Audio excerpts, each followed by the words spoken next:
Moi, c'est Alexis Masson. Je suis installé sur la ferme du Grand Pré à Roche-en-Forêt. Donc avec mes parents, c'est un GAEC A3. Aujourd'hui, on a démarré le labo en avril, on s'est lancé dans le projet et on fabrique de la fourme de Montbrison depuis juillet 2020. Il a d'abord fallu monter le projet de A à Z parce qu'on n'avait pas de fromagerie, on n'avait rien sur la ferme. Et donc voilà, aujourd'hui, on a un labo de 250 m². On a 30 laitières en moyenne. Mes parents produisaient du lait depuis les années 90, ils ont augmenté un petit peu la production. À la traite, c'est plus ma mère et moi. À la transfo, moi j'y suis tout le temps. Je fais la vente aussi.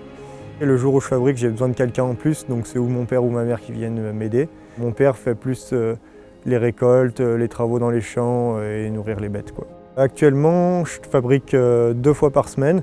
Donc je fais 2 fabriques de 20-25 fourmes. C'était l'objectif, faire 50 fourmes par semaine. On va y être en année 1, donc c'est plaisant. Et le reste du lait part en laiterie, donc à Sauvin, pour être transformé en fourme de Montbrison. Le matin, j'arrive à 6h30, si tout va bien. Je compterai d'abord les vaches. Ensuite, les jours où je fabrique, moi je viens tout de suite au labo pour préparer, pour fabriquer. Je mets d'abord mes ferments pour acidifier mon lait. Ensuite, je mets la présure pour faire cailler le lait. Et là, je vais obtenir un gel. Ce gel, je vais le découper pour faire des grains. Ensuite, je vais faire une série de brassages et de repos pour raffermir mes grains. Là, on soutire tout de la cuve. Pour séparer du petit lait, on va mettre dans un bac de drainage. Le petit lait sort, on garde juste le caillé. Et ensuite, on va le broyer, le mélanger au sel et le mettre dans les moules. Et ensuite, ça sera les 5 retournes qui viennent de l'après-midi. Le lendemain, les chenaux pendant 8 jours. Donc retourner matin et soir sur les chenaux. Et ensuite, la cave pendant 3 mois, c'est l'objectif. Donc des retournes et des soins toutes les semaines, tout le temps.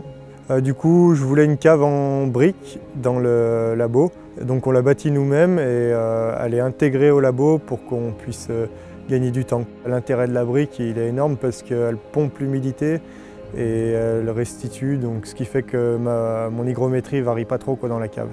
Il reste plutôt lisse et c'est pas mal pour les fromages. Je vais piquer les fourmes 20 jours avant de les vendre. Le bleu met 20 jours pour apparaître dans la fourme. Il y a un cahier des charges et du coup, par exemple, il y a des spécificités comme les chenaux en bois et qui permettent le croûtage de la fourme et aussi sa forme. Et puis, il y a plein de critères, donc il y a des commissions organoleptiques 5 fois par an où il y a des personnes qui vont goûter, qui jugent et qui vont dire si la fourme respecte les critères. Il y a aussi des inspections dans les fromageries pour voir comment on fabrique, quelle technique on utilise, qu'il faut respecter. Donc on se concentre là-dessus.